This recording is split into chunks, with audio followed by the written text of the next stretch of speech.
छोटी सी बच्ची ने बस हल्के से अपना नन्हा सा हाथ हिलाया और घर के नीचे बचा हुआ चावल सीधा सफेद चावल में बदल गया। फिर उसने पिछवाड़े की शकरकंद को कीमती संदूक में बदल दिया। लेकिन यह सब उसके लिए कोई बड़ी बात नहीं थी। इसके बाद उसने 18 साल की तीसरी बहन को एक जादुई तरीके से व्यापार का हुनर दे दिया। जब उसने देखा कि उसकी नाजुक बड़ी बहन को लोग सताते हैं, तो उसने बड़ी बहन को एक मार्शल आर्ट्स मास्टर बना दिया। दरअसल इस बच्ची के पास यह सब शक्तियां इसलिए थीं क्योंकि वह अपने पिछले जन्म में फूलों की देवी थी। लेकिन जिस दिन उसकी मां ने उसे जन्म दिया, उसी दिन गर्भपात में मां की मौत हो गई। बच्ची को उसकी मौसी ने सड़क पर छोड़ दिया।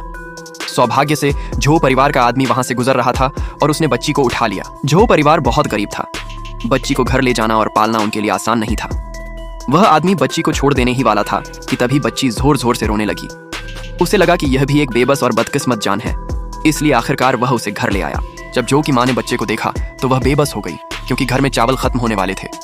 उसे नहीं पता था कि इस बच्ची का आना पूरे परिवार की किस्मत बदलने वाला है। बड़ी बहन बच्ची को देखने आई। बड़ी बहन ने सोचा कि वह अगले दिन गोदी पर जाकर ज्यादा बोझ उठाएगी ताकि घर का खर्च चल सके। लेकिन यह सब काफी नहीं था। उन्हें पता नहीं था कि उनकी सारी बातें बच्ची सुन रही थी। बच्ची ने बस हल्के से हाथ हिलाया और चावल का खाली बर्तन फिर से सफेद चावल से भर गया। तभी बाहर से किसी की आवाज आई। जो परिवार के आदमी को लगा कि उसका पुराना अधीनस्थ मदद करने आया है। वह उसका अच्छे से स्वागत करना चाहता था, लेकिन वह अधीनस्थ असल में साजिश लेकर आया था। बच्ची ने जो परिवार के आदमी को घुटनों पर गिरने से रोक दिया। इससे अधीनस्थ को गुस्सा आ गया और उसने घर का सारा सामान तोड़ने का हुक्म दे दिया। उसके लोग पागलों की तरह सब कुछ तोड़ने लगे। एक आदमी ने कोने में रखा चावल का मटका देखा और उसे उठाने लगा। जो परिवार का आदमी चिल्लाया कि चावल उठाकर वे उन्हें भूखा मार देंगे, लेकिन वह आदमी पूरी ताकत लगाने के बाद भी मटका हिला नहीं पाया। अधीनस्थ ने उसे डांटा और खुद उठाने आया, लेकिन उसके पांव जमीन से चिपक गए। दोनों आदमी जितना जोर लगाते उतना ही गिरते और घायल होते गए। आखिरकार उन्हें भागना पड़ा। इस सदमे से जो की मां बेहोश हो गई। डॉक्टर के पास जाने पर पता चला कि घर में बिल्कुल पैसे नहीं हैं। तब जो परिवार के आदमी को याद आया कि पिछवाड़े में कुछ शकरकंद हैं जिन्हें बेचकर पैसे मिल सकते हैं। अगले दिन जब वह शकरकंद खोदने गया तो देखा कि सारे शकरकंद बेहतरीन हे शॉ वू औषधीय जड़ी बूटी बन चुके थे, जिनकी कीमत बाजार में 2 चांदी के सिक्के थी। उसे अपनी आंखों पर यकीन नहीं हुआ।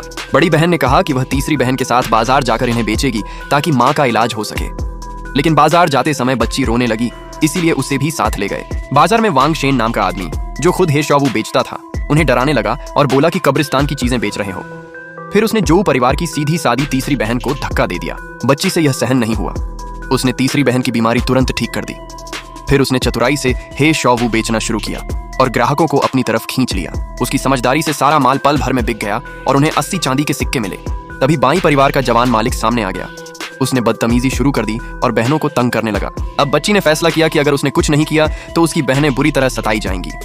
उसने अपनी शक्ति इस्तेमाल की और बड़ी बहन को पूरी तरह योद्धा बना दिया।